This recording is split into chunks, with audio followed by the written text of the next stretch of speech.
Hello students हम कर रहे हैं क्लास 12th का फिजिकल एजुकेशन का पेपर।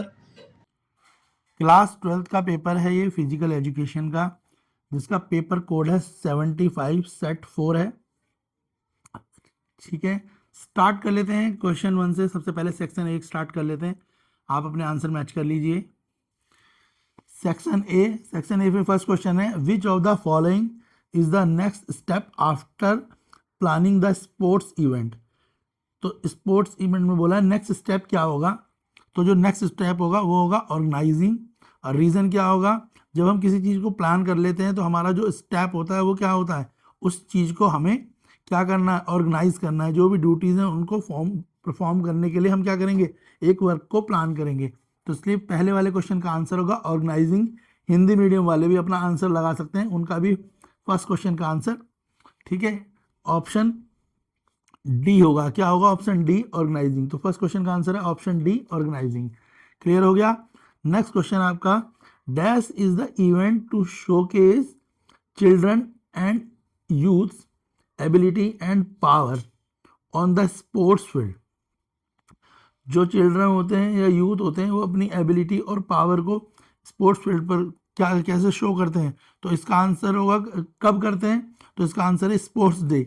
स्पोर्ट्स डे के दिन ही जो भी लोग बच्चे होते हैं या यूथ होते हैं वो अपनी एबिलिटी को क्या करते हैं, दूसरों के आगे शो कर पाते हैं। क्योंकि एनुअल स्पोर्ट्स डे ही ठीक है इसीलिए डिज़ाइन किया जाता है ताकि जो एथलीट हैं वो अपनी स्किल्स को क्या कर सकें, शो कर सकें। नेक्स्ट क्वेश्चन है आपका third question, corrective exercise. Question third है आपका, पूछा हुआ है corrective exercise should be done under a dash advice and supervision. तो जो करेक्टिव एक्सरसाइज होती हैं उनको करना चाहिए अंडर द डैश एडवाइस और सुपरविजन। किन के अंडर करना चाहिए, तो उन्हें हमें किन के अंडर करना चाहिए यहाँ पे पूछा हुआ है। तो हम उन्हें करते हैं फिजिशियन या फिजियोथेरेपिस्ट के अंडर। तो इसका आंसर हो जाएगा ऑप्शन डी, फिजिशियन और फिजियोथेरेपिस्ट के अंडर ही हमें और सुपरविजन में ही हम क्या करते हैं, करेक्टिव एक्सरसाइज करते हैं। तो क्वेश्चन थर्ड का आंसर भी ऑप्शन डी होगा। तो क्वेश्चन फर्स्ट का आंसर है आपका ऑप्शन डी, सेकंड का आंसर है ऑप्शन सी और थर्ड का आंसर है ऑप्शन डी। क्लियर हो गया। नेक्स्ट देख लेते हैं अगला क्वेश्चन। क्वेश्चन फोर्थ है आपका, विच ऑफ द फॉलोइंग आसन आर प्रैक्टिस टू करेक्ट काय पोसिस। तो काय पोसिस में आप कौन से आसन को जो है की प्रैक्टिस करते हो। तो काय पोसिस में हम कौन से आसन की प्रैक्टिस करते हैं, तो हम आपको प्रैक्टिस करते हैं ऑप्शन डी, धनुरासन, चक्रासन और भुजंगासन। क्योंकि काय पोसिस क्या है, ये राउंडिंग, इसमें हम क्या करते हैं, बैक को राउंड करते हैं ताकि बैक जो है हमारी बैक बेंडिंग आसन है जो हेल्प करता है किसमें, स्ट्रेंथन में अपर बैक को और रिवर्स करता है कर्व को। तो इसलिए इसका आंसर होगा ऑप्शन डी। समझ आ गया। क्योंकि काय पोसिस क्या है, बेसिकली हमारी बॉडी को, हमारी चेस्ट वगैरह को स्ट्रेंथन देता है, किसको, अपर पार्ट को। क्लियर है। नेक्स्ट है फिफ्थ वाला, Gagan want to prevent himself. तो क्वेश्चन फोर्थ का आंसर पता लग गया ना, ऑप्शन डी। क्वेश्चन फिफ्थ है, Gagan wants to prevent himself from asthma and hypertension, identify the asana to prevent him from these life style diseases. जो गगन है उसे अस्थमा और हाइपरटेंशन है, तो वो कौन से आसन करे जिससे उसकी ये प्रॉब्लम सॉल्व हो जाए। तो उसके लिए उसे क्या करना पड़ेगा, उसे कौन सा आसन करना पड़ेगा, तो गगन को करना पड़ेगा चक्र आसन और ठीक है उत्तान मधुकासन। ऑप्शन सी क्वेश्चन फिफ्थ का आंसर होगा ऑप्शन सी, चक्रासन और उत्तान मधुकासन। क्लियर है। नेक्स्ट है क्वेश्चन नंबर 6। क्वेश्चन नंबर 6 देख लेते हैं। क्वेश्चन नंबर 6 है, आइडेंटिफाई करनी है ये इमेज। तो ये इमेज किसकी है, तो ये आपको पता ही है ये इमेज किसकी है, तो आपको बताना है ये इमेज पूछा गया। तो ये इमेज है आपकी किसकी, ये उत्तम मधुकासन की। ऑप्शन सी क्वेश्चन नंबर 6 जो ये आसन दिया है ये कौन सा है, ये उत्तान मधु आसन है। ऑप्शन सी इसका आंसर है क्वेश्चन 6 का। चलिए क्वेश्चन 7 देख लेते हैं।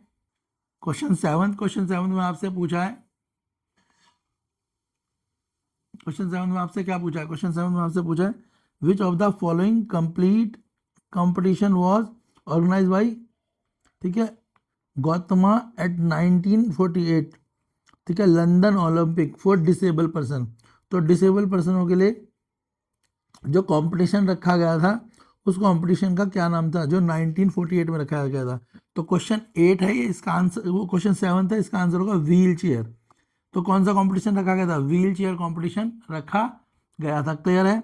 अब क्वेश्चन 8 क्या है आपका, the oath let me win but if I can not win let me be brave in the attempt is related to which of the following game. ये किस गेम से रिलेट करता है, तो ये किससे रिलेट करता है, ये स्पेशल ओलंपिक से रिलेट करता है। ऑप्शन क्वेश्चन नंबर 8 का आंसर होगा option A, special Olympic. Clear हो गया। क्वेश्चन 9 देखते हैं। Question 10, which of the following statement is correct regarding the बेसाल मेटाबॉलिक रेट। बेसाल मेटाबॉलिक रेट के हिसाब से इनमें से कौन सी जो स्टेटमेंट है वो करेक्ट होगी। तो क्वेश्चन नंबर 10 है ये, तो इसमें करेक्ट स्टेटमेंट कौन सी होगी, तो करेक्ट स्टेटमेंट होगी option D, it is a number of calorie needed to maintain the body function at rest. ठीक है, क्योंकि हम BMR की बात कर रहे हैं। क्या होता है बेसाल मेटाबॉलिक रेट का मतलब है BMR, ये तो आपको पता ही है ना। तो BMR क्या किस चीज़ को स्टैंड कराता है, तो ये कैलोरी, कितनी कैलोरी की ज़रूरत है बॉडी को, ठीक है, फंक्शनिंग में, कब, रेस्ट के टाइम पे। तो ऑप्शन डी इसका करेक्ट आंसर है। क्वेश्चन 10 का आंसर है option D, number of calorie needed to maintain body function at rest. Rest में भी हमें कितनी कैलोरी की जरूरत होती है, क्वेश्चन नंबर 10 में पूछा गया। क्वेश्चन 11 देख लेते हैं। क्वेश्चन 11 आपका, विच of the following is long term effect of exercise on the respiratory system. तो इसका आंसर क्या होगा, इसका आंसर होगा the rate of exchange of gas increase.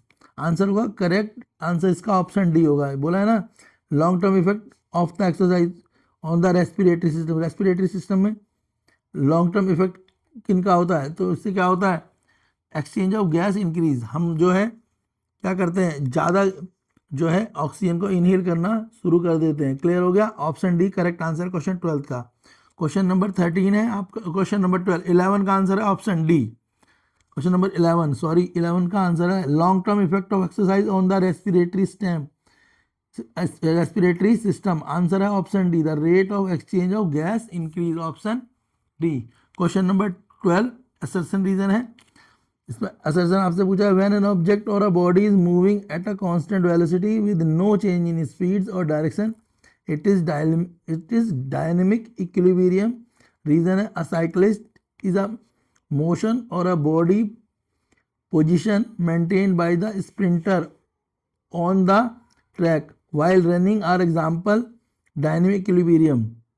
तो जो इसका असर्शन है और रीजन है दोनों ही ट्रू है, इसलिए इसका आंसर होगा ऑप्शन ए। एक्सप्लेनेशन भी इसकी ट्रू है। क्वेश्चन नंबर 12 का आंसर होगा ऑप्शन ए, असर्शन भी ट्रू है इसका और रीजन भी ट्रू है, जिसके कारण इसका ऑप्शन आंसर होगा ऑप्शन ए। क्वेश्चन नंबर 13 है। क्वेश्चन नंबर 13 में बोला मैच करना है आपको, तो मैचिंग कर लेते हैं। तो पहला है pushing a chair. Pushing a chair किसके साथ मैच होगा, स्लाइडिंग के साथ। तो पुशिंग अ चेयर फर्स्ट वाला स्लाइडिंग के साथ मैच करेंगे। सी वेव थर्ड के साथ फ्लूइड फ्रिक्शन, सी वेव क्या होता है फ्लूइड फ्रिक्शन।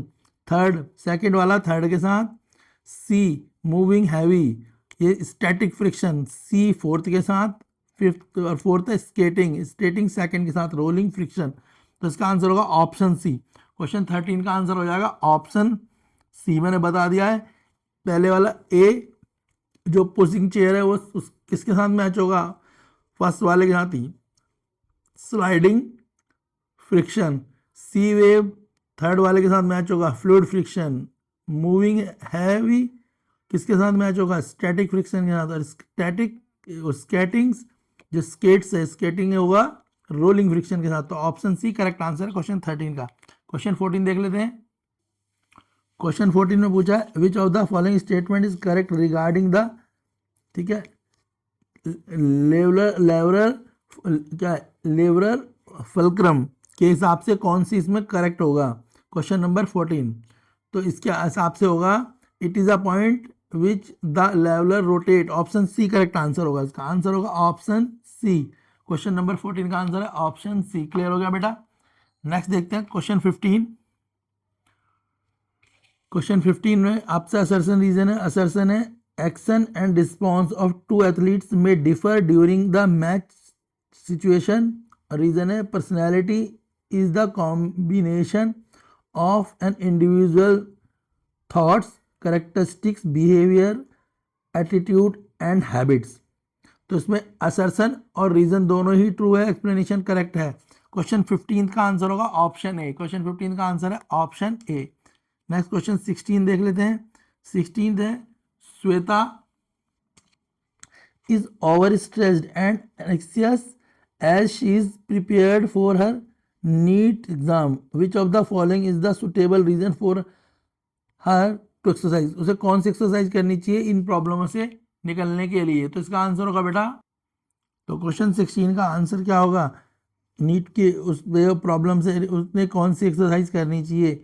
तो उसको क्या करना चाहिए, उसको मेंटल रिलैक्सेशन करनी चाहिए। तो मेंटल रिलैक्सेशन क्या है, जिससे श्वेता जो भी ओवर स्ट्रेस है उसका क्या हो जाए, वो थोड़ा सा कम हो जाएगा अगर वो मेंटली क्या करेगी, रिलैक्स करेगी। ऑप्शन बी करेक्ट आंसर है मेंटल रिलैक्सेशन। और मेंटल रिलैक्सेशन से क्या होगा, ठीक है, उस एक हार्मोन रिलीज होगा जिसके कारण उसे अच्छा फील होने लगेगा और उसका स्ट्रेस क्या हो जाएगा, कम हो जाएगा। नेक्स्ट क्वेश्चन है क्वेश्चन 17। क्वेश्चन 17 है which one of the following is not a correct regarding the training cycle in sports? इनमें से कौन सा करेक्ट नहीं है regarding the training cycle in the sports? तो क्वेश्चन नंबर 17 इसका आंसर होगा ऑप्शन डी। ठीक है, the macro cycle has the minimum duration of training. Option D इसका करेक्ट आंसर होगा। नेक्स्ट है question 18, which of the following type of endurance is classified according to the nature of the activity? तो कौन सा होगा, इसका answer होगा question सी, इसका आंसर होगा option C specific endurance. Question number 18 का आंसर है ऑप्शन सी स्पेसिफिक एंड्योरेंस। तो स्पेसिफिक एंड्योरेंस जनरली कब होती है, जब हम कोई काम ड्यूरेशन तक करते रहते हैं और उसमें नेचर एक्टिविटी भी लगती हैं। क्लियर हो गया? तो हमने क्वेश्चन जो है सेक्शन ए कंप्लीट कर लिया है। अब हम section B, section C, section D भी करेंगे। हिंदी मीडियम वाले बच्चे भी अपने आंसर मैच कर सकते हैं सीधे, जो इंग्लिश मीडियम में आंसर है वही हिंदी मीडियम में भी है। सारे मैंने आंसर बता दिए हैं, एक्सप्लेन भी कर दिए हैं। अब हम सेक्शन बी कर लेते हैं। सेक्शन बी में हमें 5 क्वेश्चन अटेम्प्ट करने हैं, 2 मार्क्स ईच क्वेश्चन है। उसके बाद हम सेक्शन सी भी करेंगे। तो चलिए सेक्शन बी सी डी की आपको वीडियो नेक्स्ट पार्ट में मिलेगी, जिसमें आपको सेक्शन बी सी डी के जो है कंप्लीट सॉल्यूशन विद एक्सप्लेनेशन मिल जाएंगे। वीडियो को लाइक करो, शेयर करो और आप देखो कि आपने फिजिकल एजुकेशन के इस एग्ज़ाम में कितने नंबर प्राप्त किए हैं, कितने नंबर आपके आ सकते हैं। आप अपने आंसरों को चेक कर लें, जो आपने पेपर में करा है आपने कितना सही करा ये आप चेक करें। ठीक है, मैंने आपको बता दिया है कि पेपर कोड है आपका इसका 75, आप देख ही रहे हैं, फिजिकल एजुकेशन का पेपर है। वीडियो को लाइक करें और अपने आंसर्स को चेक करें, कमेंट बॉक्स में बताएं कि आप कितना स्कोर आपने करा है इस सब्जेक्ट में।